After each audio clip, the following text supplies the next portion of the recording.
connaîtrez la vérité, et la vérité vous affranchira.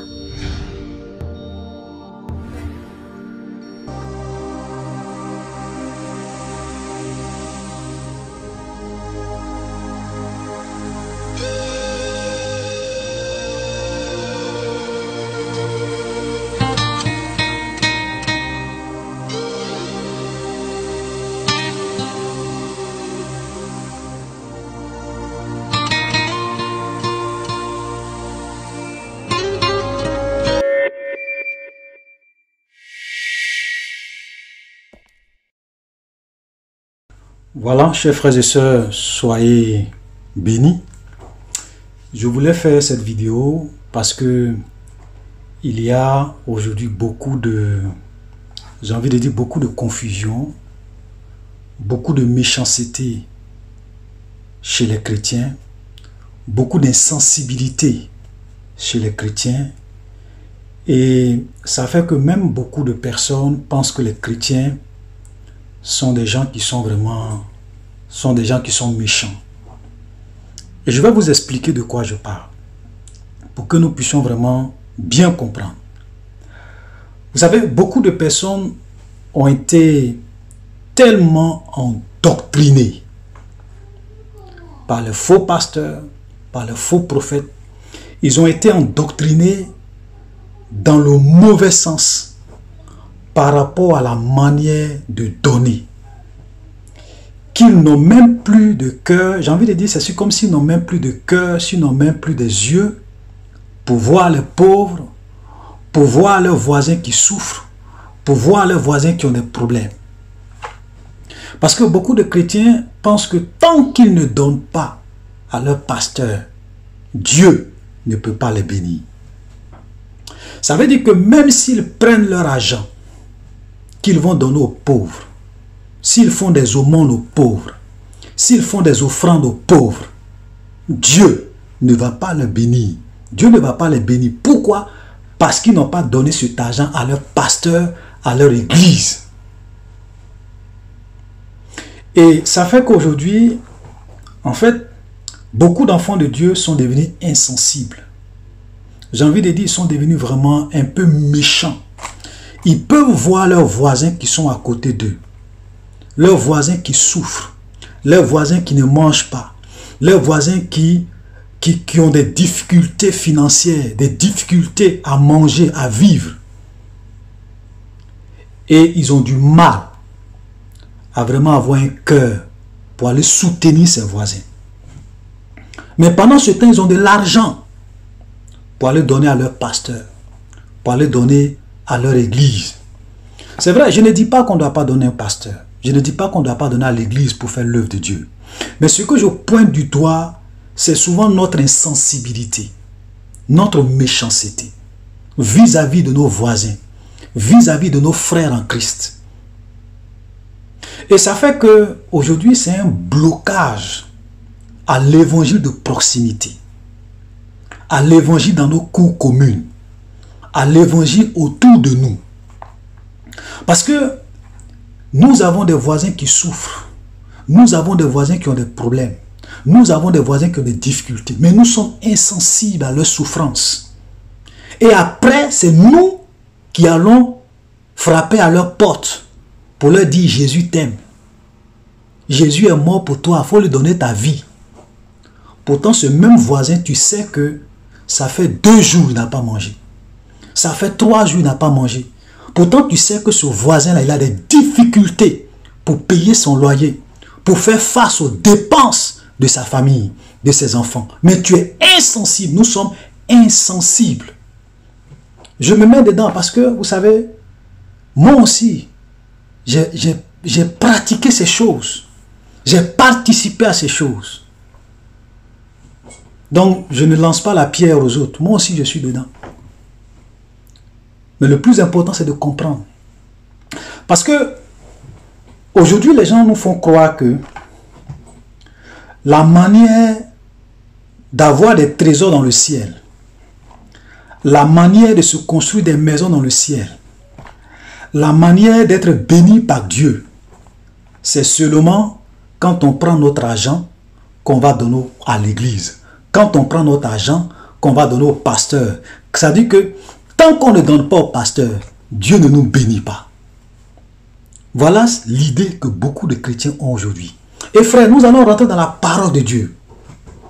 Et nous allons voir les enseignements de Jésus sur la manière de donner.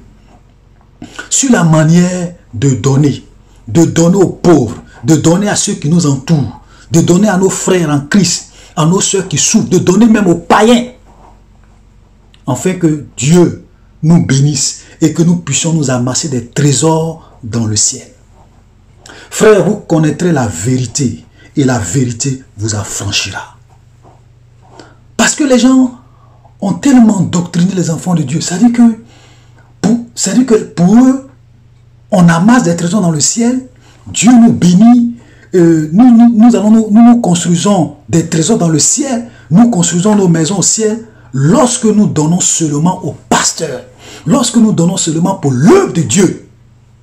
Frère, on va entrer dans la parole de Dieu et on va démontrer à la lumière des Écritures que ce n'est pas seulement en donnant au pasteur, en donnant à l'église, qu'on s'amasse des trésors dans le ciel. Voilà. On va aller dans la parole. On va aller dans la parole. Parce que on est méchant. On est insensible.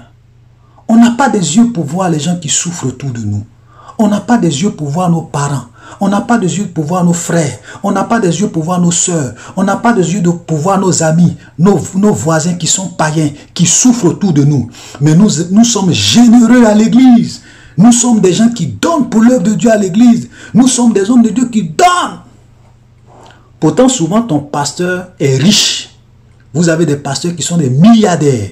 Vous avez des pasteurs qui sont des multimillionnaires. Mais vous continuez à leur donner votre argent parce que vous pensez que c'est seulement en leur donnant votre argent que Dieu vous bénit. Nous allons aller dans la parole de Dieu.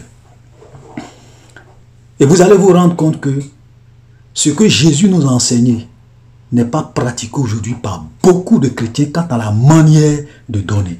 Nous allons prendre nos Bibles. Nous allons prendre nos Bibles et nous allons lire par exemple le premier texte qui se trouve dans Matthieu 25 à partir du verset 31. Nous allons lire. Voilà ce que Jésus dit.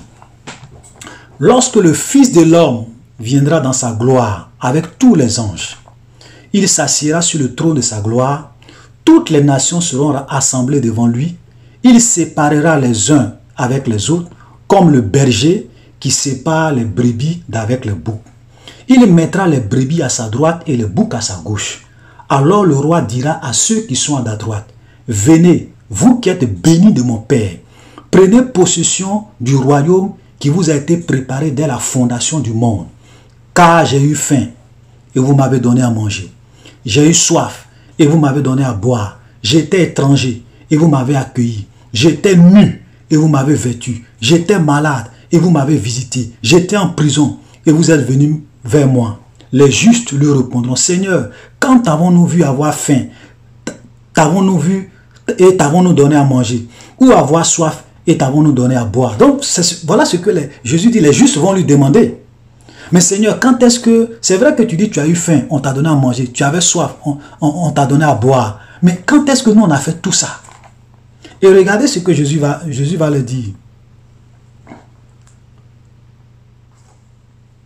Regardez ce que Jésus va le dire au verset 39. Quand avons-nous vu malade ou avoir soif et sommes-nous allés vers vous? Il leur répondra, je vous le dis, toutes les fois, verset 40, écoutez très bien le verset 40, il dit, verset 40, et le roi leur répondit, je vous le dis en vérité, je vous le dis en vérité. Toutes les fois que vous avez fait ces choses à l'un de ces plus petits de mes frères, c'est à moi que vous les avez faites. En fait, ce que Jésus est en train de dire, que à chaque fois que vous avez donné un verre d'eau au plus petit chrétien, vous avez donné à manger au plus insignifiant des chrétiens, vous avez donné à manger au plus pauvre des chrétiens, c'est à moi, Jésus, que vous avez fait cela. Frère, voilà la vérité. Voilà la vérité.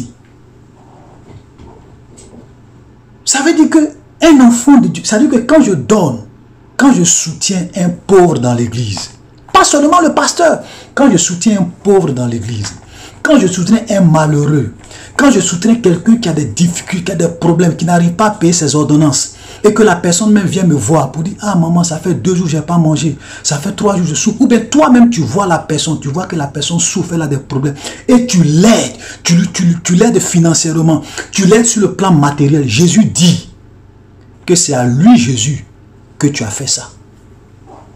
Vous voyez? Et les pasteurs ne vous enseignent pas ça.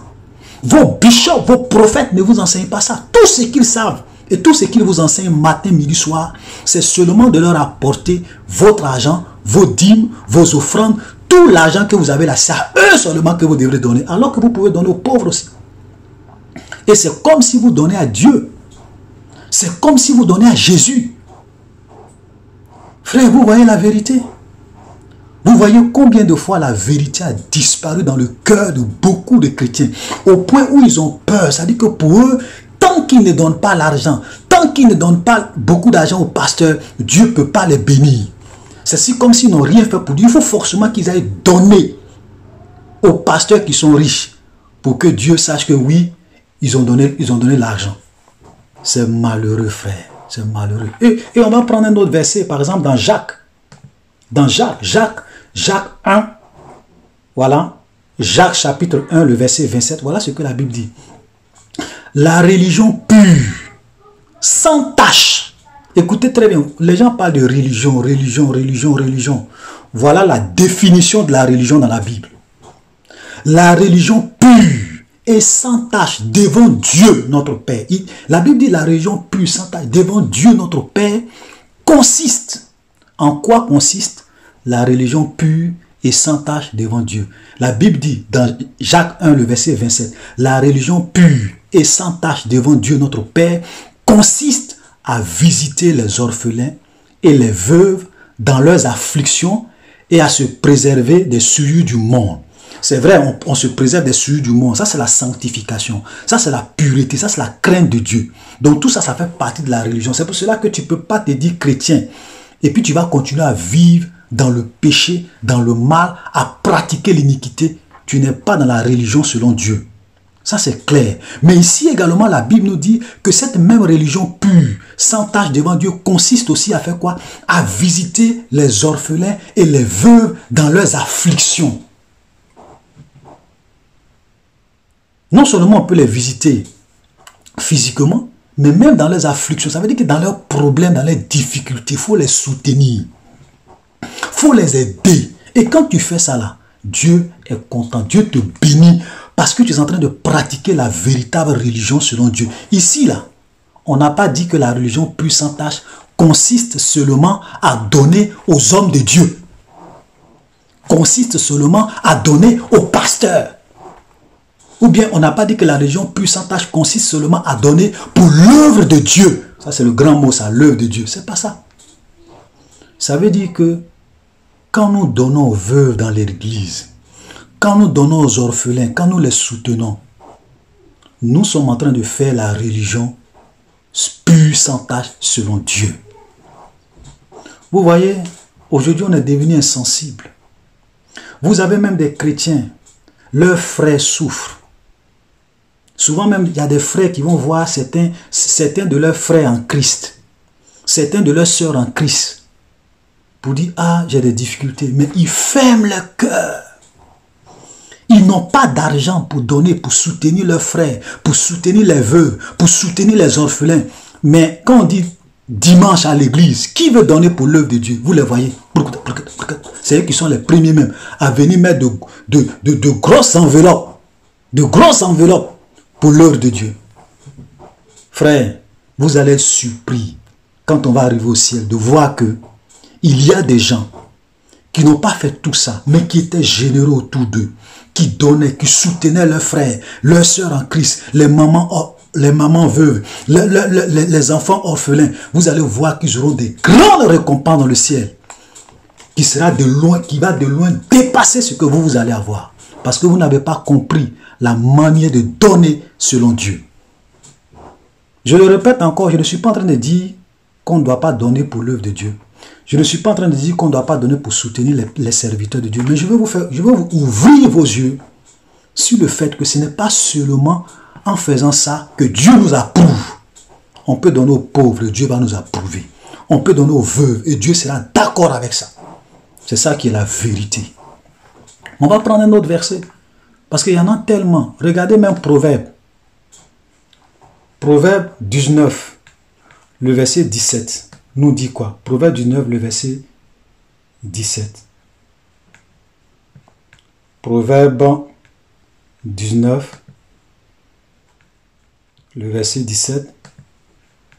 Proverbe 19, le verset 17, voilà ce qu'il est dit.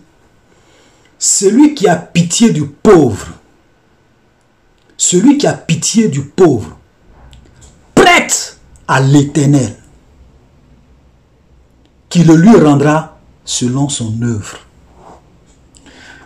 Proverbe 19, verset 17 nous dit, celui qui a pitié du pauvre, celui qui soutient le pauvre, celui qui donne aux pauvres, celui qui finance le pauvre, prête à l'Éternel, qui le lui rendra selon son œuvre. Vous savez, donc ce que la Bible nous dit ici, c'est que quand vous donnez à un pauvre, c'est comme vous êtes en train de prêter votre argent à Dieu.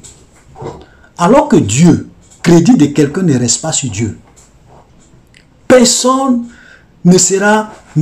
crédit de quelqu'un ne peut pas rester sur Dieu. C'est pour cela que la Bible dit qu'il le lui rendra selon son œuvre. Dieu nous rembourse toujours ce que nous lui prêtons. Frère, voilà la vérité. Soyons sensibles autour de nous. Aidons les païens qui sont autour de nous, qui souffrent. En cette situation de crise sanitaire, où les gens n'arrivent pas à manger, où les gens souffrent, où les gens même peut-être qui ne vont plus au travail, peut-être que la pauvre femme, elle se débrouillait, mais avec cette histoire de coronavirus là, peut-être qu'elle n'arrive plus à aller vendre au marché. Frère, si toi, tu perçois ton salaire, si tu continues à avoir de l'argent, faut aider. Faut aider ton voisin, faut aider ta voisine. Ne pense pas que c'est forcément en allant donner au pasteur que Dieu va te bénir. Ouvre ton cœur autour de toi. Ouvre ton cœur autour de ton frère qui souffre, autour de ton voisin qui souffre, qu'il soit chrétien ou pas. Ouvre ton cœur. Parce que Dieu dit que celui qui prête aux pauvres, celui qui a pitié du pauvre, prête à l'Éternel qui le rendra selon son œuvre.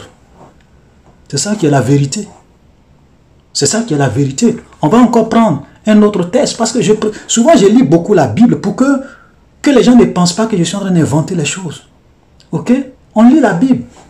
On va lire par exemple Luc chapitre 14 à partir du verset 12.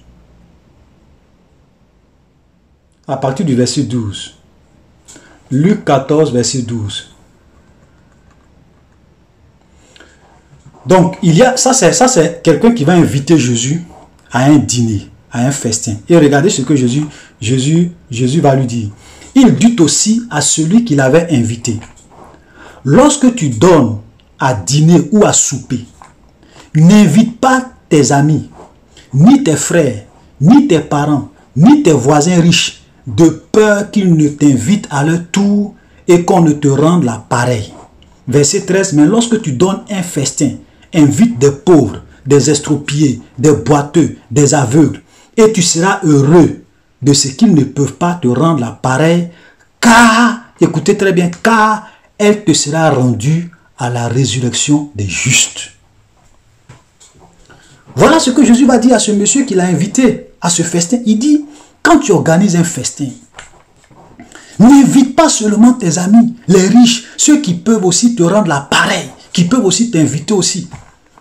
Mais il faut inviter aussi les pauvres, les estropiés. C'est-à-dire que les gens qui sont misérables autour de toi, qui ne peuvent pas vraiment te rendre la pareille. Et en agissant ainsi, qu'est-ce que tu fais?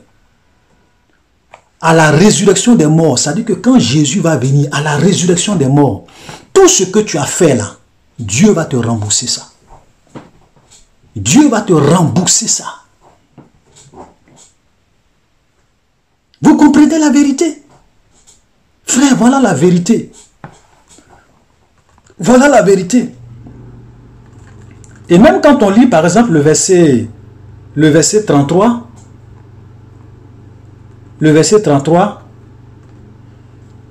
il est dit, ainsi donc, non, là je me perds un peu dans mes...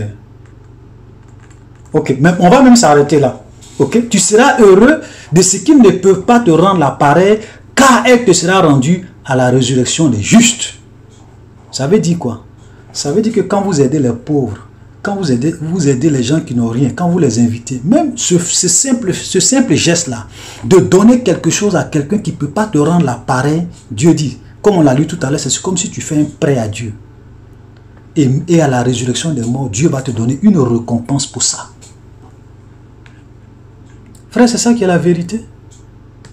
On va lire également un autre verset, parce que pour que vraiment on arrête d'être endoctriné, on arrête, qu'on soit généreux autour de nous, qu'on puisse donner aux pauvres, qu'on puisse donner aux veuves, qu'on puisse donner à ceux qui n'en ont pas. Surtout pendant ces temps de crise, et même si la crise est finie, un enfant de Dieu doit être gentil et généreux autour de lui. Regardez ce que 1 Jean chapitre 3, le verset 17 nous dit. Si quelqu'un possède les biens du monde et que voyant son frère dans le besoin, il lui ferme ses entrailles, comment l'amour de Dieu demeure-t-il en lui?